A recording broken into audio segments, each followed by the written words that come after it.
two little girls stood up here and sang, and their shirts have Mickey Mouse on it that say, "It's all about me," and it is about them, and it's about your kids and your grandchildren, and you know, I'm not afraid anymore, and I am not scared. My great-great-great-grandfather spilled blood on the battlefield for our freedom so we could stand here today and talk to one another and know that we are not alone. And I'm not going to give that up easily. GE, anyone who owns MSNBC? GE, because there is something stinky going on. It isn't right. Something is not right. We all need to stick together. We all have to stick together, and we have to pick the issues that matter.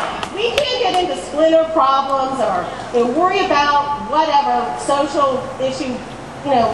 With Madison being the primary writer, Madison studied every government. He studied Montesquieu, Locke. He went through all the confederacies. He sat down and he said, nothing else has ever worked. What could possibly work? And he came up with what we have today. Now, Mr. Obama says the Constitution is flawed. For what? The redistribution of wealth. Do you know the basic tenet of the rich and the poor will be dissatisfied, they will revolt. A war between the classes. Well, how do you solve that? Why, you make everyone equal. That's very simple. No rich, no poor. And then everybody's happy. Yeah, right. Right? No. No. That's. And I think the ideals of that still exist. Amen. Marxism is Christianity with the government as Christ. Telling you what's good for you, telling you what you can have and can't have, dictating every aspect of your life for your good because they have the infinite wisdom.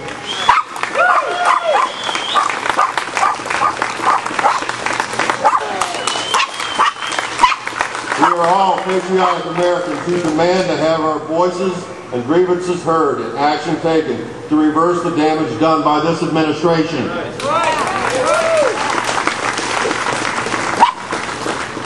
This sinister plan of approving bills at the expense of the American people to further the dictatorship of Washington will not be tolerated. And in 2010 and 2012, the American people will replace this tyrannical government with a government for the people, by the people. Mr. President, and all of your friends in D.C. and ACORN. The private sector have no place in these United States. If business and people are not allowed to fail, how do you expect them to learn from their mistakes? Hitler, Saddam Hussein, Hugo Chavez, Castro, and Kim Jong-il, to name a few of the narcissist fascist dictators that spoke with a silver tongue in a time ruled by their nation by fear. We shall not have this in this country. No! And I heard the school teacher speak, and I knew that I had to get up here. I can't do it without any more I have to speak. I'm telling you guys, as I look around here, if anything's going to change, it's coming from people like you. That's already been said this morning, but it's coming from groups like this. It's this kind of, the first thing I want to tell you is get your kids out of Obama's school system as quick as you can. If you can possibly afford to do it, find a way. The company does want to get involved, and that's actually the other. And I said, the unemployment down here is high, and they actually told me, no it's not. The unemployment on the Eastern Shore is lower than the rest of the country. And I said, do you know who you represent? Do you know who you're standing for? I said, you represent us. If we don't call them and let them know how we feel and what we think, they're going to vote for what they think. And I also told them, I said, I have never worked on a political campaign before.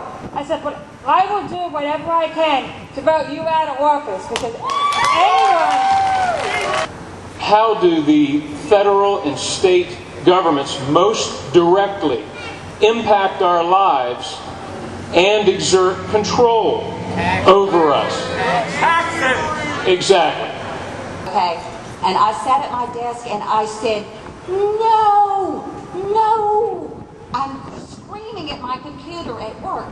And I said to people, if you vote for anyone who has been in Washington for 6 years or more, they're part of the problem. I don't care what their party is. I don't care.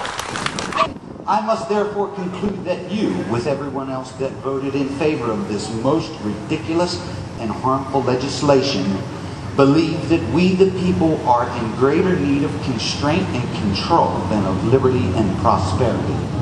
You are foul. And the question that I want, is it possible that a well-educated vote is being outweighed by mindless, driven drizzle? Oh yeah. There are half of us left to stand up and not just come to a tea party,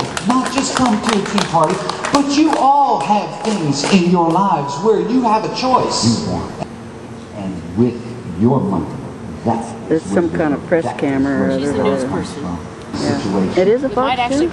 I do not need a gun. They said we need more time to study this. And what did they do then? They went on vacation for 6 weeks. But now they can read a bill, not read a bill, and vote yes. You know what? I come to the conclusion, and we all saw the vote that took place. Frank's not voting for Frank. Nancy's telling Frank what to vote for. Nancy said, Frank, vote for this. And it led me to the conclusion there was only one answer, and that is they all have to go. All of it. We're going to analyze what to use in your house. Oh, by the way, it's called Smart Grid. We're going to tell you what you can and can't use. And we're going to look at your appliances, and if they're not star rated, if you don't have windows and doors, guess what? You have to get them replaced. When you go to sell your house, you're going to get a rating on your house. There's 3 areas in the United States that will be designated into various zones. And by the way, we're using California standards. Oh boy. That was in the bill. You know, if you heard of that, it's in the bill. And it's coming to every community in America. We say no to cap and trade, and we say no more TARP and stimulus spending, and we say no to higher taxes. It's bad. So if you really want that fire in your belly, you're already angry, go home and Google teabaggers, and then find out what your president calls you.